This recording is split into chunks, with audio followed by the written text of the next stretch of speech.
Hi, I'm Tamalyn, and today I'd like to show you how to make reusable cloth menstrual pads. We have made two different ones. This is for light to moderate flow, and it can be washed and reused again. And then we have a larger one that can be used for heavy menstrual flow and for overnight. So today I'm going to demonstrate exactly how to make this particular pad. So to start with, you'll need a sharp pair of scissors to be able to cut out fabric, and you will need some black thread. And you will need something to mark your pattern onto the fabric. You can use tailor's chalk, which I like to use, or a colored pencil, or some sort of marker. Then you will also need some snaps, and you can use these kind of plastic snaps. They do require a snapping tool to apply them, but if you don't have those, it's no problem at all. You can use the traditional metal snaps, or if that's not an option, you could also do a button and a buttonhole just to secure the pad onto the underwear. So all of those are an option. And then of course you'll need a sewing machine and some black thread. And you can either use straight pins or cloth clips, which I prefer to use because they could just slip on and off and they don't puncture the fabric, especially the waterproof fabric. It keeps it more intact. But if you don't have these, no worries, you can certainly use the straight pins. Next, we just need to make sure we have 4 different types of fabric. The first type of fabric will be on the top of the pad, and this is a very absorbent fabric, and it's very soft because it's going to be next to the skin. I got this fabric from a company called Washable Fabrics. They're in the United States, and they actually make their fabrics with no dyes, and it's completely biodegradable. But if you don't have access to that, that's no problem. Just use whatever the softest, most absorbent fabric you can find for the top layer. And black is best, or a very dark color. Next, you'll need a very soft flannel fabric. I like to use something with a dark color with mixtures of like pinks and reds so that if it does get stained, it's not obvious, and it's a nice feminine pattern, which is pleasing. But you can also just kind of use leftover flannel fabric. I have some examples of different fabrics that have been used. You can kind of see they're all pretty much a dark background with different colors so that they don't show the staining as much. And you can even use mix and match. You can use one color for the top and one for the bottom, but generally using dark multicolored fabrics works best. Then 2 more fabrics. The inner layers are absorbent. An absorbent fabric, I also got this from Washable Fabrics, but whatever is the thickest, most absorbent fabric you can get for the middle is what you'll need. And then finally, you'll need a waterproof layer because you don't want it to leak through. And typically that's dull on one side and shiny on the other. And those are the 4 fabrics that you'll need. Okay, so first we're going to go ahead and trace the pattern for the top layer. And I'm using tailor's chalk, and I'm just going to make short little strokes going around the edge, because if you make continuous strokes, sometimes because the fabric is a little bit stretchy, it will kind of give and your lines can kind of get off track. But just hold the pattern down and work your way around, marking it onto the fabric. And you don't have to worry, this is not going to show. This chalk wears off very easily, it just brushes off, and will certainly wash off as well. So, and you can see even though I was holding it down, it still moved a little bit, so that's okay. We just go around it again. And then once you have made your pattern, then you can go ahead and cut it out. So to make it easier, I'm going to move this away from the rest of the fabric. So I'm just going to kind of cut one side and then just kind of get it separated from the rest so I can have better control as I'm going around the curve. So now it's easier to work with just a little bit of the pattern. And you can cut outside the line or right on the line. Just pick whatever you're going to do and then stick with that as you're going around to try to make it as even as possible. Okay, so we have the first layer done. So for the inner layer, we're actually going to use the same pattern that we used for the top. And we're going to actually have 2 inner layers, but one of them is the same as the top because this is a very absorbent pad for heavy menstrual flow. And again, I'm just kind of making short strokes going around the edge. And this will not show at all, so it doesn't matter if you use a permanent marker at all because this is inside the pad itself. So I'm making this pattern, but then we also have an extra absorbent layer with a smaller one, which I'm going to squeeze in right here. And this is just kind of like an elongated rectangle that's going to go down the center, which I will demonstrate, but it adds some extra absorption. And oftentimes your pen will run out because this kind of dries it out on this thick fabric, but that's okay. We just go around the edge, and now we've got 2 patterns to cut out. These will be your inner layers. Okay, so now we have our 2 inner pieces cut out, but we still need our waterproof piece, and that is also going to be out of this larger pattern. And this fabric we also got from Washable, but you can use any waterproof fabric. It will be shiny on one side, dull on the other. And again, the lines won't show because it's completely inside the pad. And this fabric isn't very stretchy, so it lets you trace it a little bit easier.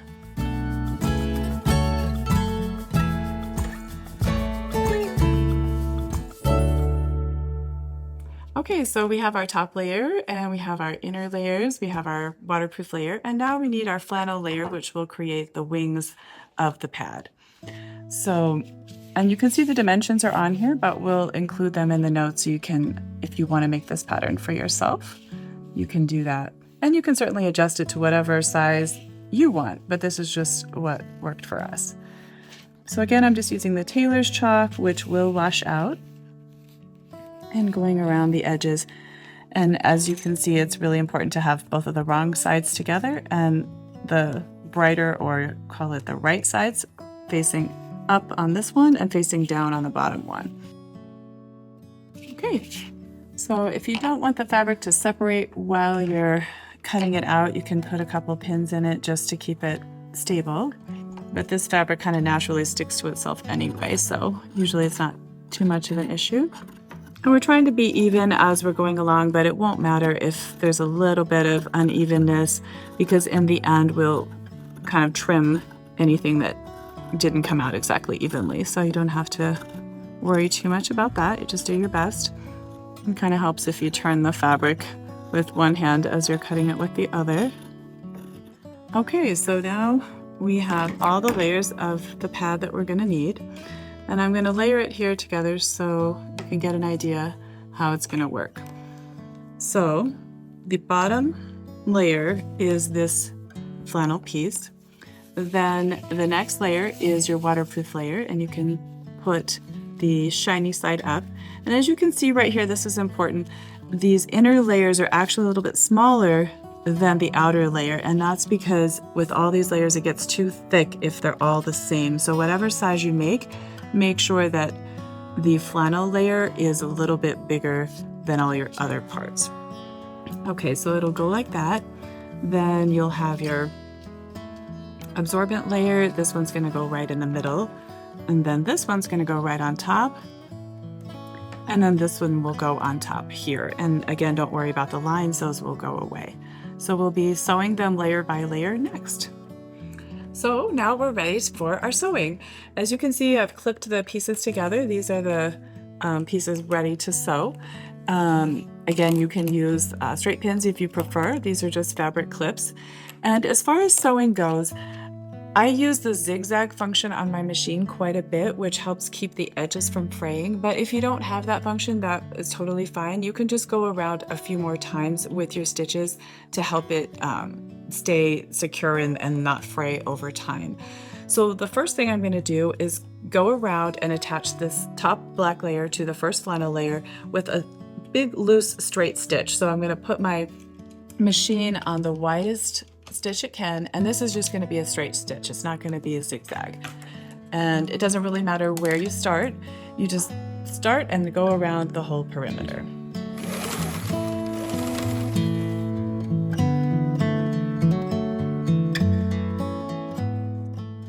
So I've gone around and secured it with a large straight stitch, and now I'm going to switch to zigzag. I don't need the clips anymore because the two pieces are attached, and I'm going to move it to a pretty narrow because I want to make it go very close together. So I don't even need to take the fabric out of the machine. I can just continue where I'm going. I'm just going around again with a zigzag stitch.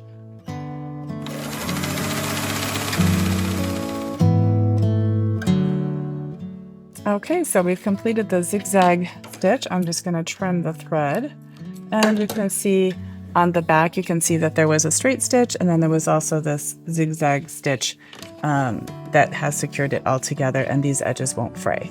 So that's the first layer.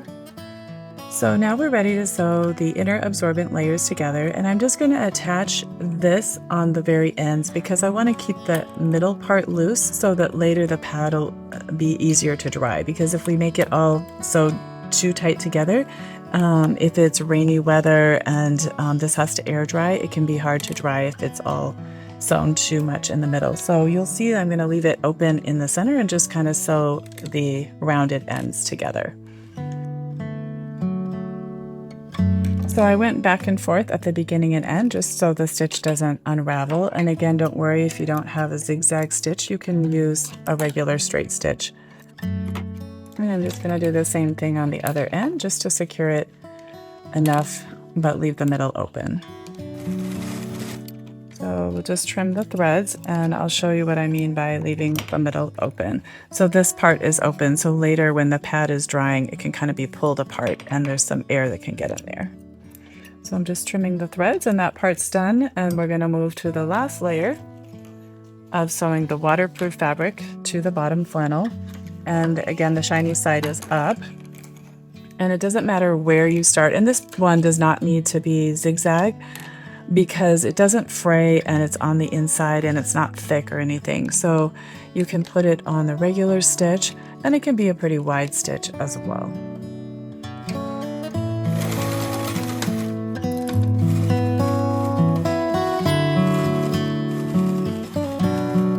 Okay, now we have the bottom layer sewn together. Just going to trim the threads, and the next step will be to sew the middle layer to the bottom, and I'm going to follow the same pattern again. I'm just going to sew the ends so that the middle can be open and dry easier later on. So I'm going to clip it together, and you can see again that it doesn't completely reach the edges, and that's okay. That will all still hold together. So you can kind of see where you left off here. You can kind of follow that same place and start generally around the same spot. And this one, it doesn't matter whether you do zigzag or straight. I'll do a zigzag because I'll just keep it, it holds it together better. And as you can see, it's still open in the middle. Just do the other end. You want to make sure you don't sew this part underneath, because that is the wings of the pad. They need to not get caught underneath. So you can see this is all open, which will help it stay dry, because if it stays wet, it can get moldy and things like that. So you want to make sure it's able to be dried. Okay, so now we've got the bottom 4 layers together, and we're just going to attach the top layer. So now I am attaching the top 2 to the middle and the bottom, and this time we have to make sure that we sew around the complete perimeter. We're going to be going around the edge. We're not going to sew down the middle, again because we want to keep this able to be pulled apart in the middle, which allows it to dry better. So it really doesn't matter where you start, and it's not going to line up exactly evenly. You've got a lot of layers here, but we're going to trim it after this. So I'm going to go around with a straight stitch, trim it, and then I'll do a zigzag stitch to seal all the edges. All right, so I'm going to use a straight stitch, kind of medium in length, and just go around the whole edge.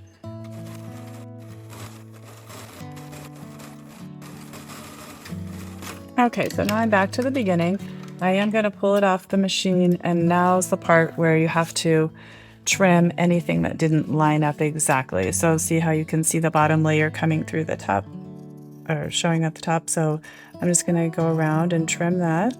Doesn't have to be exact, but try to get it as even as you can. Okay, so on the top side, it looks pretty lined up, but we're going to check the back, and sometimes it looks completely different on the back. So you always have to check both sides. So you can see here we have some that we need to trim. And don't worry if you're cutting over something you already sewed. We're going to go around again. Okay. All right, we don't need clips because it's already all sewn together, but we are going to go around and use the zigzag stitch to seal all the edges. And again, if you don't have a zigzag stitch, you can just kind of go around several times with a straight stitch to try to prevent the fraying.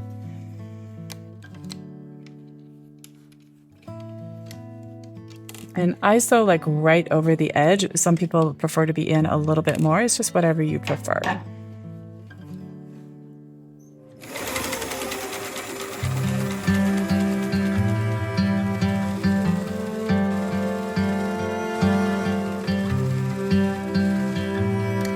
Okay, so now we've been around the entire pad, and we're just going to trim any extra threads, see if we missed anything. You can always go around something again if you need to. Looks like we just have a few threads here. Okay, so now the pad, this is the bottom side of the pad and this is the top. And the last thing we need to do is just put some snaps right here. And I will demonstrate how to do that with the plastic snaps. But again, you could use metal snaps or a button, and you'd have to make a buttonhole, but whatever works for you. I don't really recommend Velcro because the Velcro tends to start scratching away at the other fabric and kind of, you know, not sticking together after a while. But whatever you have that works for you will be great. Okay, now we're ready for the last step. It doesn't matter what color snaps you want, but you will need 4 pieces if you're using these plastic snaps. 2 of them look the same, kind of like a little tack, and then one of them kind of sticks out and the other one more has an indentation in. So those are the 4 pieces that you will need. So the first step would be to take one of these little pieces and not stick yourself and try to stick the fabric. And you want to lay the wings together where they're overlapping and then make one puncture through both pieces. So that way there'll be a hole where it's going to go in the bottom layer. So then you can go ahead and remove the top, and then you can see that there's a little hole right there. That's where the second piece is going to go. So the tricky part is to remember which way the tacks go. And so you want to remember that they both go the same way. So if this one starts, it's pointing that way, this is going to do the same thing. It's going to point the same direction. Okay. So then it doesn't matter which one you use, but you go ahead and get one of these. They're opposite of each other. So you want to put one with the tack coming through the center. And this is a snapping tool. These 2 pieces right here are like a firm plastic or something that allows you to press the snap together. And what you want to do is line it up really evenly and then just squeeze. And what it's doing is squeezing that center tack piece down and securing the 2 snaps together. So that one is now on. It's not going to come off. And then this piece we know is going to line up with this because we did it together, but we just need this last piece. And we put it on there.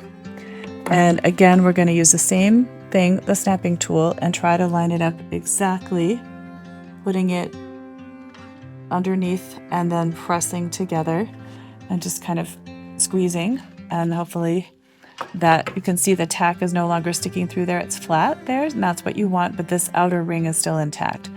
And it's going to fit inside that ring. So we're going to press it together and yay, it snapped. Okay, so now you have a completed pad. This would where it would snap around the underwear here, and this goes against the skin, and you've got a nice absorbent pad that should last through the night. As far as the snapping tool goes, they're pretty much the same on both sides, so it doesn't matter if you hold it this way or hold it this way or which side of the snap you're on. It's just as long as you're evenly placing the snap in there and pressing firmly. If the snap is only partially in there, it's going to bend it in an uneven way and then they're not going to snap together. So it doesn't matter which way you use the snapping tool. And if you are going to order these snaps, the snapping tool comes with it. It's part of the kit and it has instructions in it. So, and there's lots of choices on the colors. This is the end of the project. Very good. I just wanted to thank Hannah, who is my dear friend who designed these pads in the first place, and my mom as well. Hannah designed the original day pad, and my mom and Hannah worked together to design the night pad, which I'm so grateful for both of them. And I just want to recognize all the women around the world who don't have the same access to supplies that we have here in the United States. And I hope that this pattern can be helpful to many women. And I also want to thank Joel and Emily for making this video. Thank you so much. Enjoy your sewing.